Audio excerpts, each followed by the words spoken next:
All right, guys, this is Crazy Kev here, and I'm here with UFC fighter Zachary Reese. Zachary, how we doing, my man? Good, brother. Thanks for having me on. Yeah, man, no worries. And Zach, man, you just had a fight not too long ago, man. Talk to us a little bit more about that matchup and how your performance felt, man. Yeah, it felt great, man. I know Julian, he's a vet in UFC. I think it was his seventh fight. So to come out there and get a fast finish, man, I can't ask for a better night. Yeah. Now, talk to us a little bit more about competing in those new gloves, man. How you like them?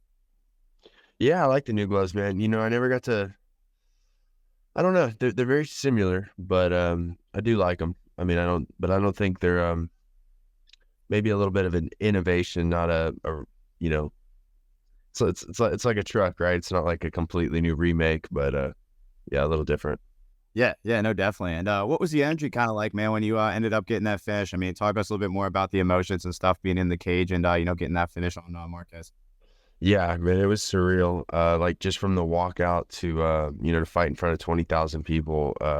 It's a it's a surreal feeling, man. And I know the fans that are there, they get a little taste of it, but to have all that energy directed towards you for your fight is dude, it's surreal, man. I love it so much. I like it, man. I feel like I live up to the pressure. I step up to it. So I think I'm meant to be a fighter and meant to fight in front of a bunch of people.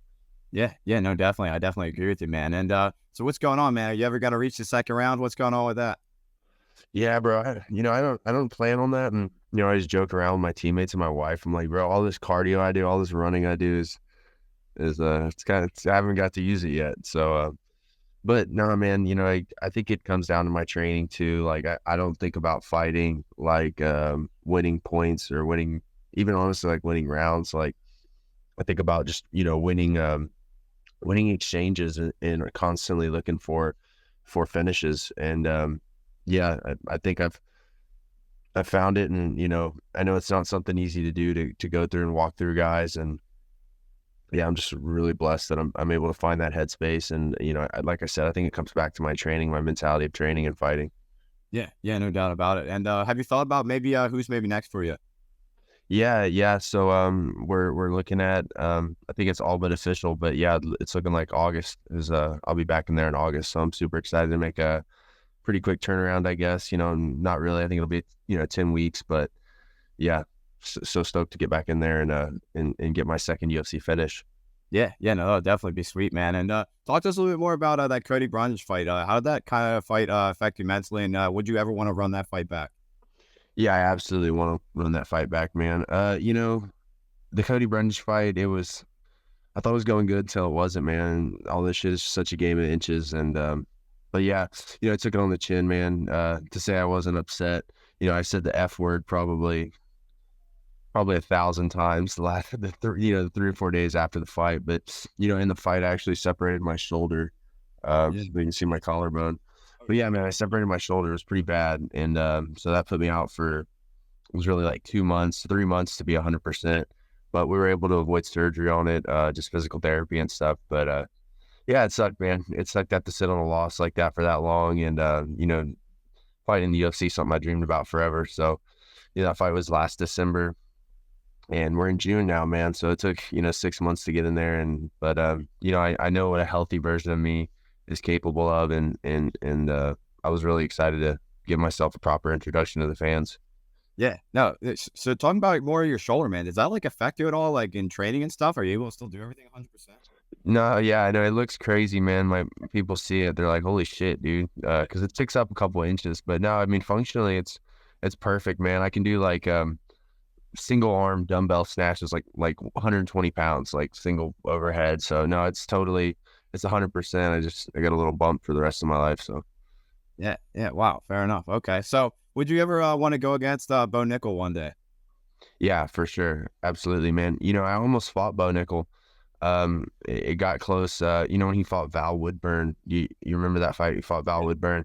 Yeah. I was actually I was offered that fight, and it was like 4 or 5 days notice, and we accepted it. But checking my weight, I asked for a catch weight, so at 190 pounds, but it didn't pan out. He ended up fighting Val.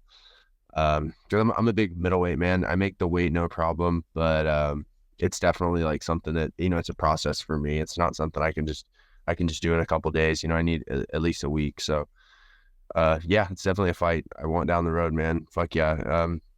You know, I think how I match up too with Bo, obviously he's a better wrestler than me, but you know, my jiu-jitsu is great, and I'm violent and I'm athletic. So 100%, I would not sit on the back foot and fighting Bo Nickal. I would put the gas to him and yeah, look for the finish.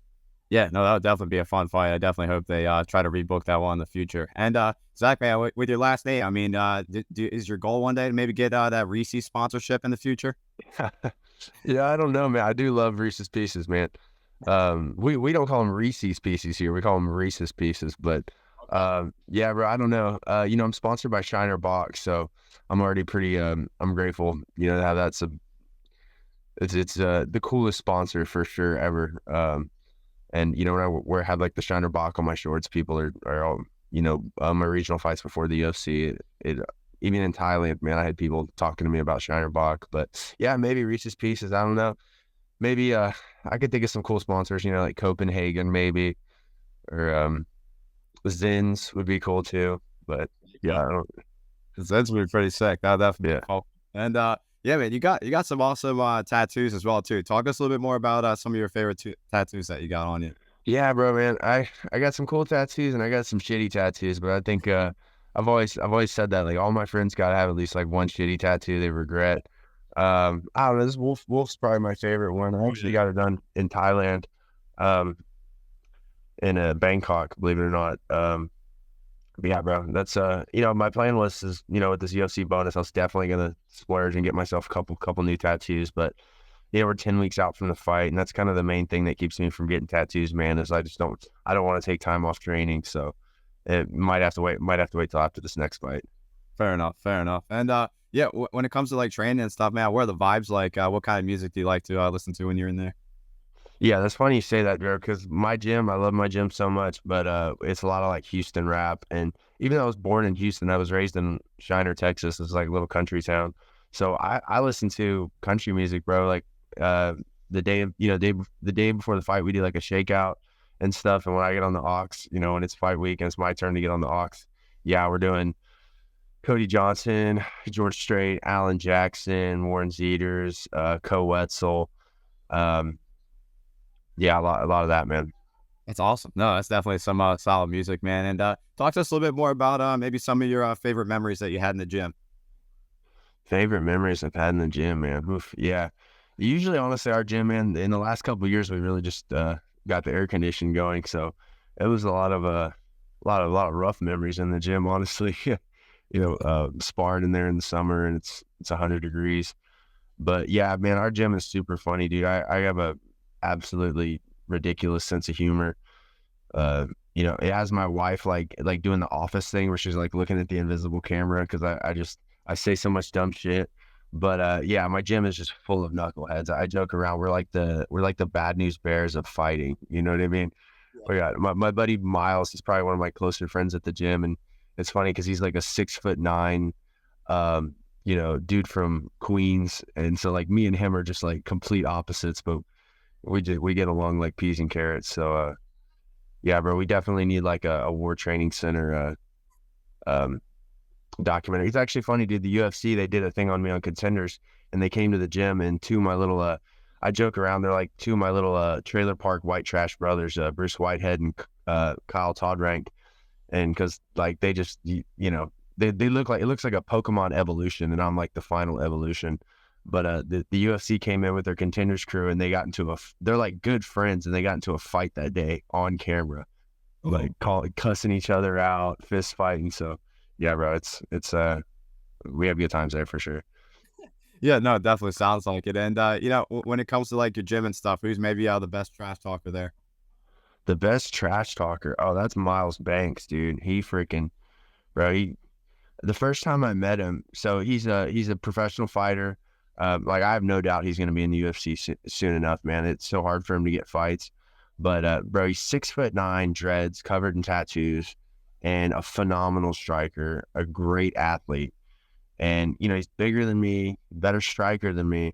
I'm like, oh shit. And the first time I start drilling with him, dude, he starts punching. He messes up the drill, and I just met this guy, and he's like, he starts punching himself in the face because he messed up the drill. He's like, stupid motherfucker. And I was like, oh God, he's crazy, bro. I'm gonna have to fight this 6'9" crazy dude. But nah, man, he's a great guy. He called me a bozo the first time I met him. I didn't know what a bozo was. It's not a nice word though. It's like a clown, I've come to learn. But yeah, Miles definitely got that. And my coach Adam Copley, he's a little more dry humored, but yeah, he'll let you know if, like, he's upset some of the fighters sometimes because he tries, he holds us accountable.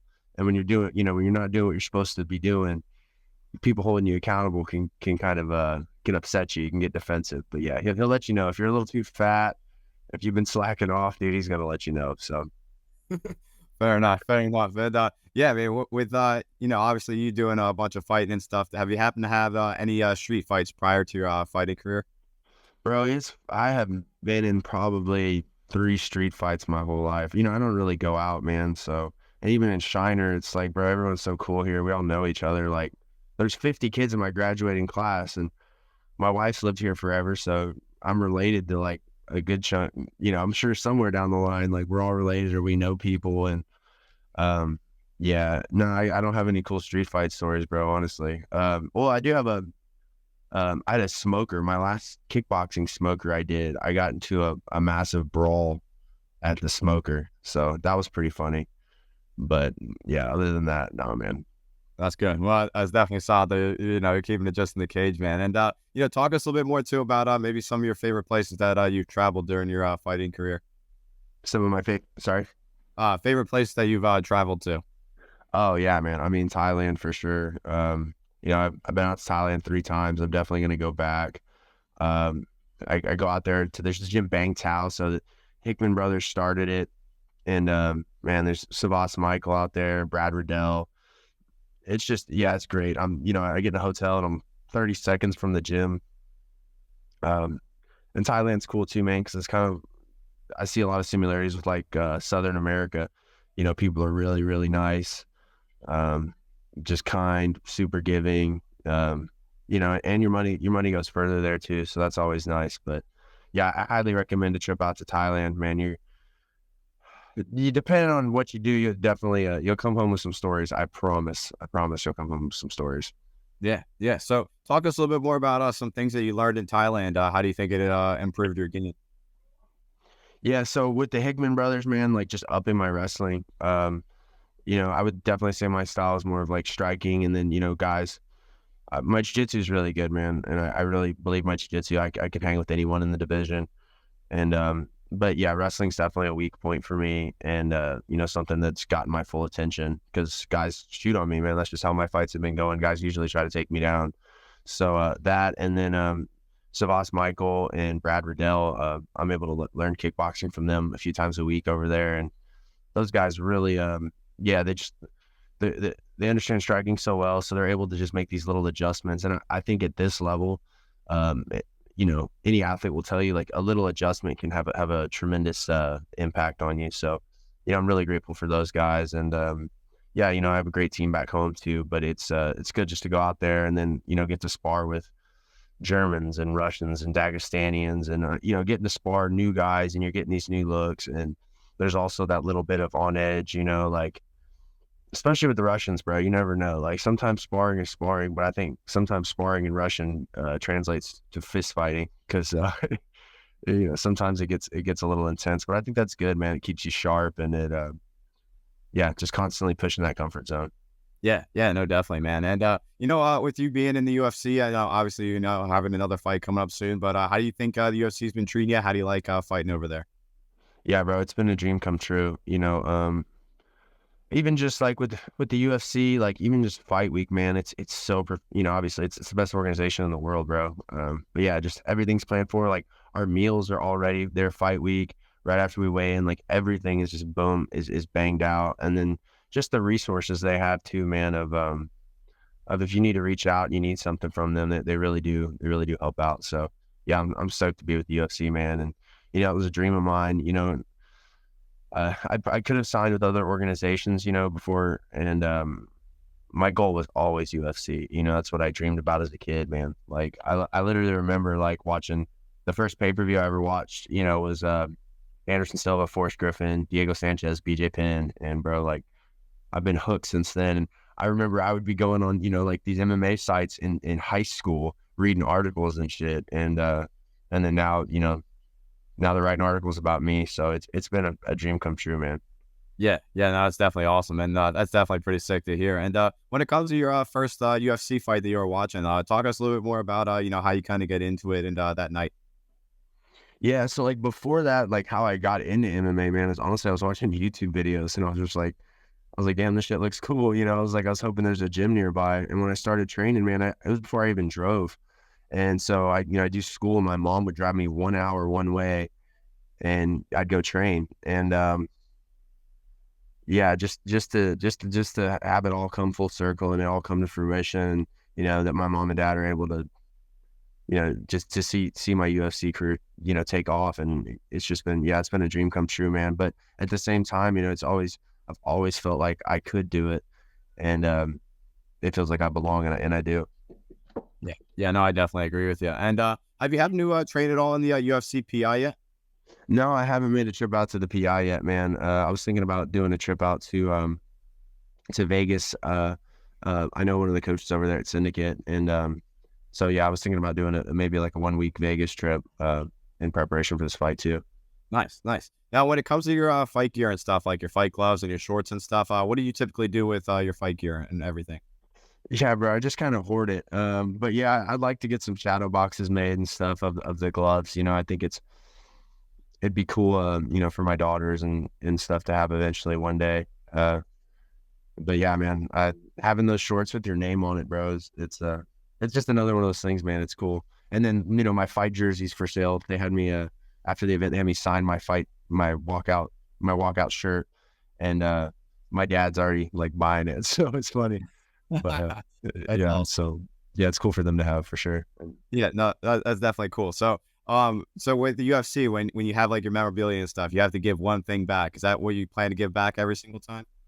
Yeah, probably. Dude, I wouldn't even, I like the walkout shirt and stuff, but I would, when I'm in the back, man, I like to I'm literally just in my shorts and my fight gloves, nothing else on. So I would walk out like that if they had me to. But yeah, there's no way I'm giving up the gloves. The gloves are coming home, bro. Like, yeah. I'll steal them if I got to. Like, I'm gonna hide them somewhere. But yeah, no, I'll give up the jersey. The gloves are the cool. Yeah, no, 100%. You definitely earn those things, man. And yeah, like I mentioned when I was setting up the interview, I'm a Taekwondo instructor. I've been teaching for 6 years, training for 19 years. So I love martial arts and very, very cool. I can do this. And with that being said, with all different guys I have in my gym, what advice do you give them to keep on coming into the gym and to keep on getting better and better every day? Yeah, bro. I mean, you have to really. I think the main thing too of the guys that I've seen. I'm sorry, my little girl's pushing me right now. I think the main thing that I've seen, man, of the guys that truly get better and the guys that don't, you have to understand what discipline is. Discipline is showing up when you don't necessarily want to. Even though I love training, and discipline in that regard has never really been something I've struggled with. There's going to be days where you really don't feel like practicing, and that's the best thing. The best quote that's always stuck with me, man, is that boys do what they want, men do what they must. And I think if you live by that, you're going to be successful.